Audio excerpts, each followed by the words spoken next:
우리 인간의 능력은 가능성 없다예요. 우리 스스로 살 수 없다입니다. 성경은 이 모든 문제의 원인을 죄라고 이야기하고 있습니다. 만약 성경이 없었다면 우리가 결코 하나님이 누구시고 하나님이 보내주신 예수님이 누구신지 알 수 없다는 것입니다. 그것을 증거하는 것이 성경입니다. 하나님은요, 구원받은 우리가 구원받은 자로서 하나님의 백성이 된 자로서 그 신분에 걸맞게 살아가길 원하신다는 거예요. 그것을 가르쳐주는 것이 성경이다라고 말씀하고 있는 거예요. 하나님의 백성이라는 신분은 얻었지만 그 수준에 이르지 못하기 때문에 우리가 손가락질 당한다는 거예요. 그래서 성경은요, 그냥 책이 아닙니다. 그냥 글의 모음이 아니라 살아있는 하나님의 말씀이 된다는 것이에요.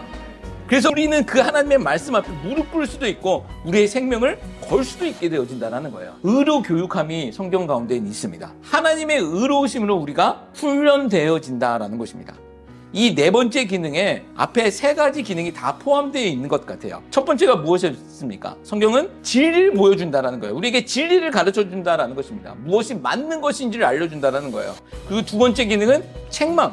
그 진리에서 벗어나는 것이 있으면 책망하신다라는 거죠. 그리고 세 번째 기능은 책망에서 끝나는 것이 아니라 바르게 다시 그 길로 인도하신다라는 거죠. 그 이 모든 기능들이 결국은 하나님의 의로 훈련받는 것이 되어진다라는 거예요. 그렇게 우리가 성경을 통해 훈련을 받아 하나님의 사람으로 온전하게 되어 선한 일을 행할 능력을 갖추게 되어진다라는 것이죠. 구원에서 끝나는 것이 아니라 구원받은 그 신분의 수준에 맞게끔 살 수 있는 능력을 우리에게 주신다라는 거예요. 하나님의 사람으로 성숙해 되어져 간다라는 것입니다. 구약에서 이스라엘 백성에게 성숙이라는 단어는 무엇을 의미하냐면 20살 이상으로서 전쟁터에 나갈 자, 싸움터에 나갈 자, 이것을 성숙이라고 가르쳤습니다. 하나님의 군대가 되어진다라는 거예요. 선할 일을 행할 능력, 이 말은 악을 대항하고 악에 맞선다라는 것이죠. 하나님께서는 결국 하나님의 의로 우리를 훈련시켜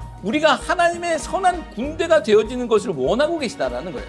이 과정을 우리는 신학적으로 성화, sanctification이라고도 합니다. 우리는 이 과정 가운데 있는 것이죠. 구원에서 끝나는 것이 아니라 성경을 통해서 성화되어져 가는 과정, 구원받은 자의 수준으로 이루어져 가는 그 과정을 우리는 살아가고 있다라는 것입니다. 정말 소망하는 것은 우리가 구원받은 자로서 하나님의 말씀, 성경을 통하여 구원받은 자의 신분으로 하나님의 선한 군대로 살아갈 수 있는 은혜가 우리 가운데 있기를 소망합니다.